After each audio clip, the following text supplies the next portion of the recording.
que vous connaissez comme mauvais comportement. Le petit, il avait ça. Et là, quand il commet un acte, on vient dire au roi, le petit là, il ne fait que détruire les choses dans ce village-là. On fait comment? Donc le roi dit non, c'est un petit garçon, on ne peut pas le sanctionner. On ne peut pas faire quelque chose, il n'est pas le punir. Est-ce qu'un enfant de 4 ans, 5 ans, on peut le punir? Non. Alors le petit a grandi dans l'impunité. Il a grandi dans ce cadre-là. Donc lorsqu'on peut, tous les villages sont réunis. On dit, si on ne fait rien contre le petit là, il va détruire le village. Et mais le roi est là, lorsqu'on dit au roi, mais ce petit là, on va le punir. Un enfant, laissez-le. Après, les poulets, ainsi de suite. On vient dire au roi, voilà le petit là, il est en train de voler les choses. Il dit non, laissez-le. C'est un enfant, on ne peut pas le punir. Alors le petit a grandi, ainsi de suite. Maintenant, ce qui va jouer sur le roi lui-même, c'est où? Le roi avait une princesse très belle comme Mami Wata. Et sa princesse vivait dans son palais royal. Sa fois, il y a un jardin potager qui se trouvait derrière le royaume. Et chaque fois, la princesse partait paisiblement, joliment, gentiment. Puis elle partait.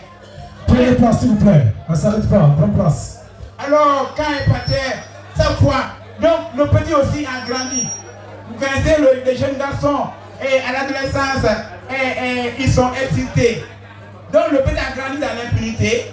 Et lui aussi, je veux dire, donc le roi le protégeait. Alors le petit a grandi dans ce cadre. Maintenant, qu'est-ce qui se passe? Un jour, il voit la princesse qui s'en allait dans le jardin avec ses servantes. Et voilà. Maintenant le petit, il s'approche, il se cache, il s'en va. Il a violé la princesse. Oh, c'est gâté. Le petit a violé la princesse. Il a mouru. Il a mouru, il a gigolé, et puis il a tango. Sinon, oh, il a gâté. Le petit a jungé. C'est gâté.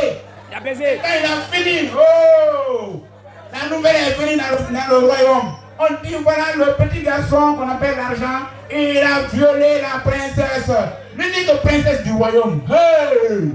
Afakoulou, hey! C'est gâté. C'est gâté.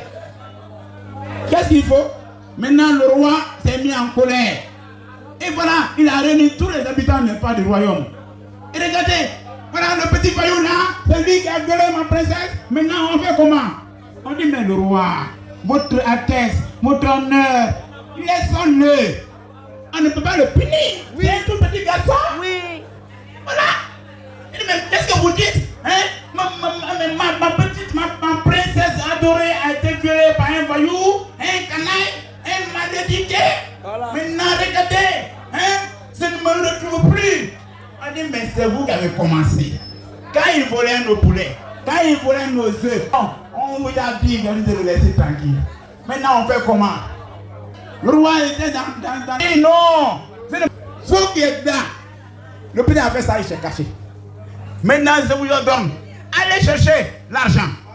Et celui qui trouve l'argent qui m'envoie, je lui donne la moitié de ma fortune. Et en plus, il va marier la princesse. Hey! Et la moitié de la fortune d'un roi, il promet ça à celui qui va chercher l'argent et l'envoyer. Qui n'aime pas ça?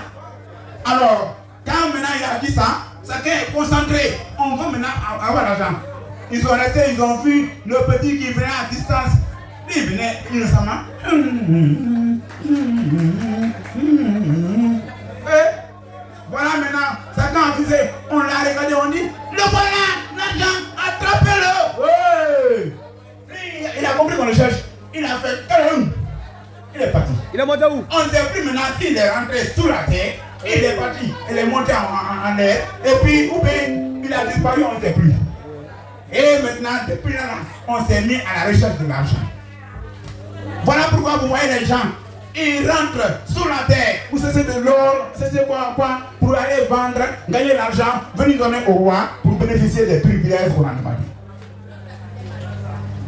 Il y en a aussi qui vendent du charbon. Il y en a qui grimpent. Hein? Ils vont grimper, que du palmier n'est pas pour en plus d'aller avoir de l'argent. pour venir donner au roi, pour avoir les récompenses. Voilà, cette histoire montre comment est-ce que les gens se battent, corps et âme. Même si tu vois l'argent avec quelqu'un, tu dis, hé, n'es pas l'argent, il dit, hé, il n'est pas là encore. Il n'est pas là encore. Quelqu'un a l'argent qui a rempli sa caisse, sa maison, il sait encore là. Parce qu'il veut plus avoir cette fortune. On sait que la fortune du roi est très grande. La promesse que le roi a faite, chacun veut bénéficier. C'est-à-dire quoi? Quand quelqu'un vit dans un palais royal, il vit bien ou même. Voilà pourquoi on dit c'est l'argent qui fait le bonheur.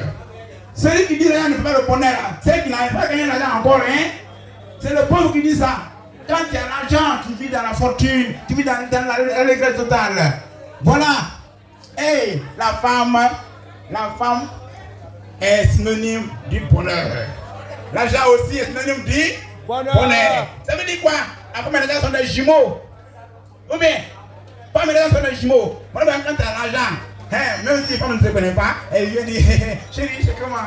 Chérie, c'est comment? Tu as l'argent, mais tu ouvres, et moi, je passe comme ça, je fais de l'argent. Moi, j'ai rien, voilà pourquoi je ne pas comme ici. Ou bien, si tu avais l'argent comme ça, elle va ne pas des millions. Et voilà, les femmes vont dire, hé chérie coco, chérie coco. Voilà, c'est ça. La vie, c'est avec l'argent. Ok, tu veux.